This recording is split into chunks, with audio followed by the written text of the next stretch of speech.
Bonjour les amis, fans de l'Olympique lyonnais, bienvenue dans cette vidéo débrief des conférences de presse de Moussa Niakhaté et Pierre Sage, avant la réception de Toulouse et surtout après l'élimination en Coupe de France face à une équipe de 5e division. Et bon, on l'a vu dans les bouches, souvent le mot honte revient. Alors moi je n'ai pas employé ce terme honte parce que j'estime que c'est un peu désobligeant pour l'équipe en face, du style on n'a aucune chance de perdre contre ces mecs-là, et si on le fait, c'est une honte.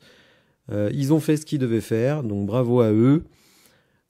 D'autres ont parlé de faute professionnelle, je suis plutôt d'accord avec ce terme, tout simplement parce qu'on n'a pas le droit, quand on est l'Olympique lyonnais, d'aborder ce match avec si peu d'énergie, si peu d'intensité.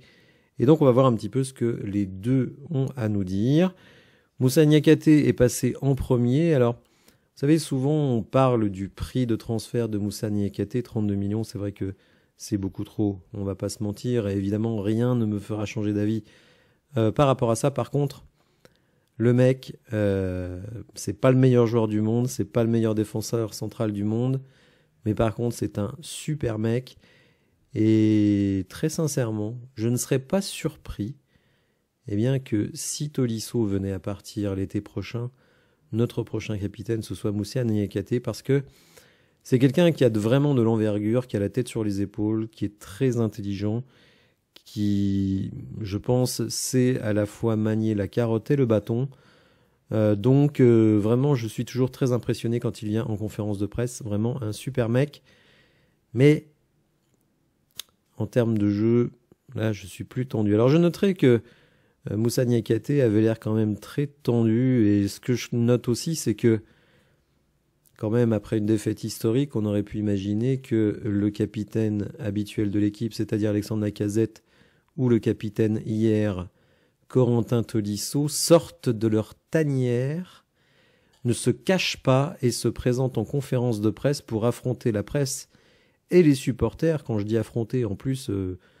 connaissez la presse, des conférences de presse, elle n'est pas bien difficile à affronter, mais au moins, pour parler directement aux supporters, et je constate que c'est Moussa Niakhaté qui est venu, et ça, je trouve ça tout à fait anormal. Quel que soit le planning prévu, Lacazette, ou au pire Tolisso, aurait dû dire à la cellule de communication ou je ne sais trop qui, c'est moi qui y vais et je vais m'adresser aux supporters pour exprimer ce qu'on ressent et surtout montrer qu'on va faire autre chose. Voilà, ils ne sont pas exprimés après le match, ils ne sont pas exprimés le lendemain. Je trouve ça assez moyen. Bon, bref. Passons à Moussa Niakhaté, donc un peu tendu, bouche sèche, ce qui en général dit que vous êtes quand même dans un certain état d'émotion. Et c'était le cas de Moussa Niakhaté. Il dit « C'est honteux ce qu'on a produit, c'est une faute professionnelle. On représente la France en Europe cette saison. Il y a eu moins d'engagement et quand il y a moins d'engagement, l'écart avec une équipe, certes de division inférieure, mais l'écart se réduit parce que eux, ils étaient à fond dedans. C'est plus qu'une remise en question qu'on doit faire. On n'a pas le droit de salir le club, vraiment. J'ai mis dans la vignette les mots forts de Moussa Niakhaté, donc... honte, faute professionnelle, salir le club. Je n'ai pas d'explication sur notre performance. On a fait honte au club. C'est dur pour les supporters, les salariés, le staff du club. Il a voulu dédouaner vraiment le staff, Moussa Niakhaté. Le staff n'est pas responsable. Seuls les joueurs doivent payer leur manque d'engagement et de professionnalisme. Rendez-vous compte, il dit les joueurs ont manqué d'engagement et de professionnalisme. Je serais curieux d'être une petite souris dans le vestiaire pour voir un petit peu ce qui s'y passe. Je pense que ça ne doit pas être joli. Et d'une certaine manière, ce qui se passe dans le vestiaire se retrouve sur le terrain. Il dit on n'a pas dormi, cette honte nous colle à la peau. Au-delà du foot, on est des pères de famille, l'entourage. Mais on a toujours l'occasion de montrer un autre visage très très vite, notamment samedi face à Toulouse et les matchs suivants. On ne doit pas se laisser perturber par des bruits de couloir. Quand on lui a demandé si le mercato pouvait expliquer cette période un petit peu délicate, il dit on est l'OL, on doit allier la manière et le résultat, on doit en sortir en grand professionnel. On lui a demandé si la défaite à Paris avait été un peu la genèse de cette situation actuelle. Il dit la défaite à Paris ne doit pas être une excuse, même si c'est un constat que depuis, ça va moins bien. Mais c'est une mauvaise passe. En tant que footballeur, tu n'es pas censé parler, mais montrer sur le terrain. On doit dire les choses et utiliser les mots, notamment il réemploie encore une fois ce terme de honte. Et il redit, on a sali le club. Donc vraiment, en plus je pense que Moussa Niakhaté, il est sincère. Vraiment, je trouve quand même qu'avoir un gars comme ça dans le vestiaire, c'est quand même extrêmement bien. Et comme je le dis, vraiment, je pense qu'il a l'envergure pour être un capitaine. Peut-être l'a-t-il davantage que certains autres joueurs de l'effectif. On doit rétablir notre honneur, hein, donc honneur perdu, honte, vraiment, il n'y va pas par le dos de la cuillère. Donc on doit rétablir notre honneur et celui de l'Olympique Lyonnais. Il faut se remettre sérieusement au travail. Alors je ne sais pas s'il dit sérieusement dans le sens on n'a pas été sérieux, ou alors, vous voyez, sérieusement employé dans le genre vraiment. Il faut réactionner les choses rapidement, il faut revenir aux fondamentaux, arriver sur le terrain avec l'agressivité nécessaire, ne pas perdre les duels, jouer plus vite. Ah, c'est vrai que franchement, vous savez, j'aime bien employer le terme charrette. Et franchement, on joue comme des charrettes, hein, notamment au milieu de terrain et en défense. La volonté, avoir de la volonté donc dans ce qu'on fait.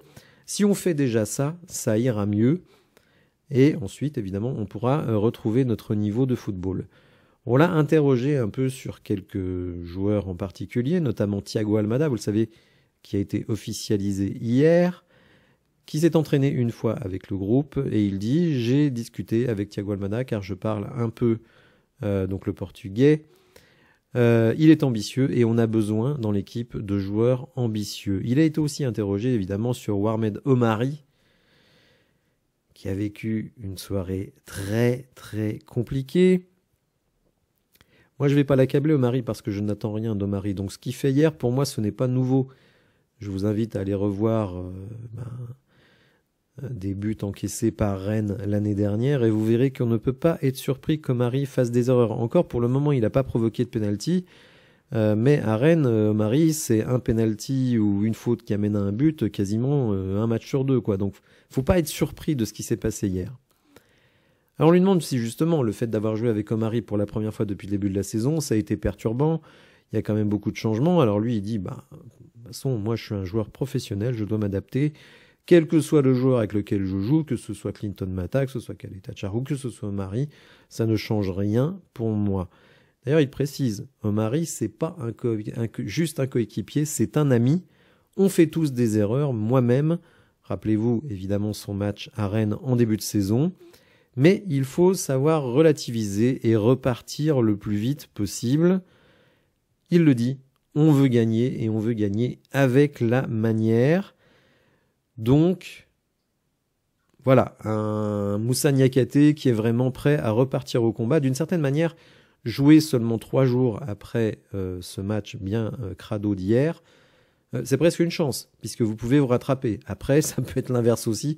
Vous pouvez vous enfoncer dans la crise, et là, évidemment, ça sentirait pas bon, ça sentirait même très très très mauvais pour notre ami Pierre Sage. On va voir ce qu'il nous a dit dans sa conférence de presse. Alors un Pierre Sage pas très joyeux, hein, on s'imagine bien, qui a fait le point un peu sur l'état de l'effectif, notamment en termes de blessures. Donc Tagliafico va s'entraîner aujourd'hui, mais on ne sait pas s'il sera disponible pour samedi.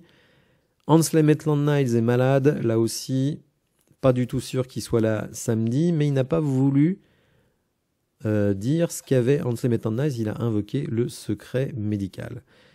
Il dit, on est tombé très bas, ça on ne peut pas dire autre chose, il va falloir se relever rapidement dès samedi, c'est là qu'on voit les grands hommes. Espérons que notre équipe ait fait de grands hommes.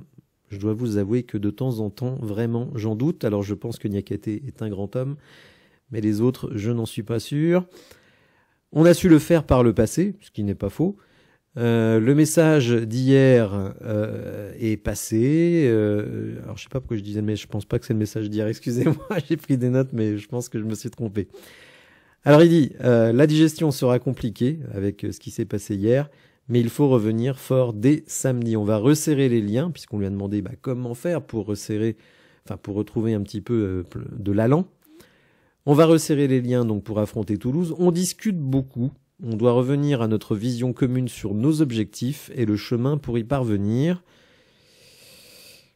Bon, moi je pense que Pierre Sage, il est peut-être trop ambitieux pour cette équipe. Peut-être qu'il a envie de choses que ses joueurs ne sont pas capables de faire. Je crois que tactiquement, ils comprennent pas grand-chose à ce que veut Pierre Sage. Et le match à Paris, tout le monde dit, que ce soit Pierre Sage ou Niakhaté, que ça ne doit pas être une excuse. Je pense que le match à Paris a révélé quelque chose auquel les joueurs ne s'attendaient pas, c'est qu'ils étaient quand même assez bidons. Et que la belle période qu'on a eue avec, je dirais, l'apogée qui était le match de Francfort était un peu illusoire. Alors, je continue à dire ce que j'ai dit tout à l'heure dans le débrief. Je pense qu'on a une bonne équipe. Alors, je dis pas une super équipe. Je dis qu'on a une bonne équipe et que ça devrait suffire pour être dans le top 4. Pour le moment, on n'y est pas. Vous le savez, ça se resserre. On voit Nice qui nous est passé devant et Lens qui se rapproche. Donc, quoi qu'il arrive, de toute façon, il faut absolument prendre les 3 points samedi et jouer. Alors, ceux qui manquent d'humilité sont punis, nous dit Pierre Sage. Ça s'est passé sur le terrain, mais ça s'est aussi passé entre les supporters. Vous savez qu'il y a des échauffourées assez violentes après le match. Alors bon, évidemment, quand on voit le match à la télé, tout ça, on ne le sait pas. Donc il semblait quand même un peu gêné. Alors l'OL a communiqué sur « c'est inadmissible ces comportements ». Oui, mais rien ne change, c'est toujours pareil. Donc bon, c'est bien beau les intentions, mais après, il faut passer aux actes. On lui a demandé s'il se sentait trahi par ses cadres. Alors, oui, Lacazette et Tolisso ont manqué un penalty. Pendant le live, quand j'ai commenté justement cette séance de tir au but, je m'étais étonné quand même de la manière dont ils avaient été tirés, à mi-hauteur, pas très fort, avec pas énormément d'intensité. Et en fait, c'est ce qu'on dit, si le gardien part du bon côté, il l'arrête. Il l'arrête le but, sans aucun problème. Donc ça n'a pas été bien tiré, et les deux, qui sont donc censés être les deux plus grands leaders de l'équipe, donc on lui a demandé s'il s'est senti trahi. Donc il dit non, il ne s'est pas senti trahi par les joueurs. C'est une élimination qu'on prend collectivement. C'est ma première grande désillusion, mais je n'attends pas ça pour me remettre en question. Alors, pour tout vous dire, j'ai hâte de voir ce que Pierre Sage veut dire par remettre en question. Alors, il dit aussi, donc à nouveau, que l'équipe a toujours su réagir. On devra être jugé dans la durée. Alors, je suis pas certain qu'il aura beaucoup de durée, Et il explique qu'on questionne les compos, la manière d'entamer le match, les changements. Mais je le fais même quand ça marche. J'ai des feedbacks permanents, alors sans doute de John Textor, peut-être de Mathieu Louis-Jean. Donc j'ai des feedbacks permanents dans la vie avec ce métier. Je suis encore un jeune coach, je ne peux faire l'économie de prendre des leçons. Alors, le problème, si vous voulez, c'est que l'entame de match, ça fait longtemps, très très très longtemps qu'on en parle, déjà la saison passée. Rappelez-vous qu'on était l'équipe vraiment qui renversait les situations. Ça veut dire qu'on était en danger dans ces situations. Et là, la différence, c'est que cette année, on entame mal les matchs, mais on n'arrive pas à retourner les situations. Donc ça, c'est quand même un souci. D'ailleurs, ceux qui pensaient même que c'était une tactique, j'ai entendu ça l'année dernière, en gros que voilà, on gardait nos forces vives sur le banc pour les faire entrer à l'heure de jeu et faire la différence. Alors ce qu'il faut dire aussi, c'est que la différence, c'est que cette saison, les joueurs qui venaient du banc l'année dernière, c'est-à-dire essentiellement Ryan Cherki et Malik Fofana, désormais sont titulaires. Donc on n'a plus ce même impact venant du banc. Alors on avait un peu celui de Miko Tadze, mais bon, hier il était titulaire. Il faut bien reconnaître que quand Lacazette est remplaçant et qu'il rentre, on ne peut pas dire qu'il y mette toute la meilleure volonté qui soit. Donc vous le voyez, un Pierre Sage qui reste quand même modeste. Alors concernant le TFC, il dit il faut remettre le train sur les rails. Ça veut dire tout simplement qu'on a déraillé depuis quelque temps. Retrouver la confiance, la prise d'initiative et redevenir l'équipe qu'on était en octobre-novembre. À nouveau, on l'interroge, on lui dit « mais quand même, vous niez le fait que le mercato, ça joue dans les têtes, etc. etc. » Il dit « non, mais on se doit d'avancer. On n'est pas là pour trouver des excuses à chaque fois qu'on n'a pas les bons résultats. On doit aller de l'avant. Je dois rester moi-même une source d'énergie. » Lui aussi a été interrogé sur Thiago Almada. Il dit Il y a de bonnes chances qu'il joue quelques minutes s'il est inscrit administrativement. Il va apporter beaucoup de maîtrise, il peut conserver le ballon, mais il sait aussi jouer pour l'équipe, et surtout, il fait ce que demande le jeu, donc un joueur qui n'est pas personnel et qui comprend bien le jeu. Il permet à tout le monde aussi de disputer du temps de jeu, c'est-à-dire qu'en gros, ça ramène un petit peu de concurrence, notamment chez les offensifs. Thiago Almada joue plutôt à gauche, donc là on parle plutôt de Malik Fofana. Il peut jouer 10, donc plutôt Ryan Cherki. Et du côté gauche aussi, on peut penser à Saïd Benrahma. Donc il trouve que ça ramène quand même un petit peu de concurrence. Je sais pas ce que vous en pensez les amis, mais moi personnellement, même s'il n'a pas du tout les mêmes qualités, j'ai préféré Saïd Benrahma à droite que Ernest Nuama, qui nous a encore sorti une prestation extrêmement pauvre pour rester sympa. Bon, bref. Alors, on lui a dit, mais quand même, ça va pas être si facile que ça, parce que le TFC, ça joue bas. Bloc bas, il dit, peu importe l'adversaire, ce qu'il fait, de toute façon, tout sera difficile, surtout si on aborde le match comme hier. Mais on a été capable de battre chez nous des grosses équipes, notamment Francfort. Nos problèmes sont en interne, on ne doit pas regarder spécialement ce que fait l'adversaire. On l'a aussi interrogé sur Lucas Perry. Vous savez, Lucas Perry qui fait globalement une bonne saison. Il y a des imperfections, mais il fait globalement une bonne saison. Et surtout, c'est quelqu'un qui s'impose. Déjà, il a vraiment progressé en français, c'est très impressionnant. Et Pierre Sage nous dit, il prend de la place dans le groupe, son leadership progresse, il est calme et dégage de la confiance. Donc je pense que Lucas Perry va vraiment devenir un cadre de l'équipe dans le futur. Alors évidemment, quelqu'un a posé la question, mais votre situation à vous, au regard des résultats récents, elle est quand même fragile. Et de toute façon, Pierre Sage, il dit voilà, tous les jours, je suis challengé, mais je suis chanceux du poste que j'occupe. La question de mon maintien se pose, je le sais, mais je sais aussi d'où je viens et je ne vais pas baisser les bras. Donc vous voyez, il reste combatif. A-t-il les solutions? Va-t-il emmener le groupe avec lui samedi? De toute façon, on va avoir une réponse très rapide. Évidemment, moi je souhaite que Pierre Sage reste, mais si samedi, eh bien on ne prend pas les 3 points, je crains malheureusement pour lui que son temps soit compté à l'Olympique Lyonnais. Et même s'il gagne, il sera, je pense, remis sur la sellette à chaque match, sauf s'il arrive vraiment à enchaîner une grosse série de résultats qui nous mettrait par exemple dans le top 3 de Ligue 1. On n'en est pas si loin, les amis, on n'en est pas si loin. On va d'ailleurs regarder le classement et les oppositions de ce week-end pour voir un petit peu ce qu'on peut attendre. Alors toutes les équipes ont disputé les 17 matchs allés, donc on va entamer les matchs retour. Vous le voyez, c'est extrêmement serré finalement entre la 7e place et la 3e place. Il n'y a que 4 points d'écart, alors des différences de but quand même très variables, mais bon. Donc nous, on reçoit Toulouse qui est 8e, donc vraiment perdre contre Toulouse, ce serait catastrophique parce que non seulement évidemment on ferait du surplace, mais en plus on permettrait à Toulouse de revenir à 1 point de nous. Donc là, je crois qu'il y aurait vraiment une crise. En plus, ça ferait notre 3e défaite en 4 matchs. Donc si on gagne, on passe à 31 points. Alors bon, ce sera des résultats partiels puisqu'évidemment, il y aura des matchs dimanche. Marseille et Paris sont assez loin, donc on va plutôt regarder Monaco qui se déplace donc à Montpellier, dernier du championnat. Nice se déplace à Lille, donc c'est bien, puisque le 4e et le 5e vont s'affronter, donc les deux équipes ne prendront pas 3 points, elles prendront peut-être toutes les deux 1 point. Mais ça nous permet de passer devant l'une de ces deux équipes, donc ça c'est quand même intéressant. Lens reçoit le PSG, ils n'étaient pas passés loin quand même de les sortir en Coupe de France. Et donc Toulouse, j'en ai déjà parlé. Donc voilà quand même un week-end extrêmement intéressant avec des confrontations entre adversaires directs au niveau du classement, donc ça va être très très intéressant. Voilà les amis ce que je pouvais vous dire sur ces conférences de presse. Si vous avez apprécié la vidéo, n'hésitez pas à la liker, à vous abonner à la chaîne, à activer les notifications. Et je vous dis à bientôt pour de nouvelles infos. Merci, au revoir.